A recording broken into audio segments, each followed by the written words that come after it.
bunch of other techniques as well. So upper trapezius, everybody kind of knows it kind of runs from the cervical spinous processes. Down attaches back on your clavicle and your scapula, so it's kind of like, you know, everybody pretty much knows where it is.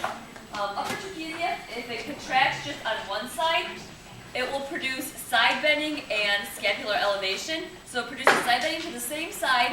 If that shortens, it's going to side bend to that side, and a little bit of like shrugging of my shoulder as well. Okay. A bilateral contraction will produce capital and cervical extension. So I'll be able to extend my neck backwards, extend the top of my head backwards. Okay. So if you want to stretch this, we're going to do the opposite direction, right? Okay. So the way to do that, you can either have the patient seated or supine. I usually tend to prefer supine, just because I think patients can relax a lot better doing this, but you can teach the patient to do it self-stretch, seated as well, or you can do it seated as well. Now with this, if I want to stretch her trapezius, upper trapezius on the left side, what I'm going to do is, the X there, I want to make sure I stabilize scapula, okay, because the scapula is where the, in kind of part of the clavicle, because that's where the upper trapezius attaches to. So if I'm just pulling her head over and I'm not really stabilizing anything, I'm not going to get a stretch, okay? So you want to stabilize scapula here, and then all I'm going to do is I'm just going to, and that also depresses scapula, so I'm kind of also stretching the part of the function of the upper trapezius that elevates scapula, okay, because it's also scapula out there. Then all I'm going to do is, do you mind scooting up toward me, just attach, yeah, thank you so much, okay. And also just for patients, a lot of my cervical patients, what I do is I turn the lights off and I just like kind of leave the door open a little bit, but not, you know, fully open, so that it's nice, comfortable environment. Usually these people come in if they got a lot of neck pain, they sometimes have headache pain, and if they're staring up into bright lights like this, it just isn't very, very relaxing. So I always create a very nice environment for the patient to relax in if they need to. So stabilize scapula.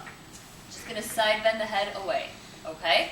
Sometimes I kind of assist a little with my body. Now make sure that when you're doing this, I'm not just torquing on her neck, okay? I'm supporting the head and I'm pulling the two kind of like apart, okay? If you do want to produce, is that stretching at all or not too much? Not too much. Not too much, okay. So if I do want to produce a little bit greater of a stretch for the patient, usually I'm going to stabilize more head and depress a little bit more at the scapula. Is that better? Mm-hmm. Okay. Then crank her head over, okay? So just more comes from scapula than it does so much of a cranking of the neck.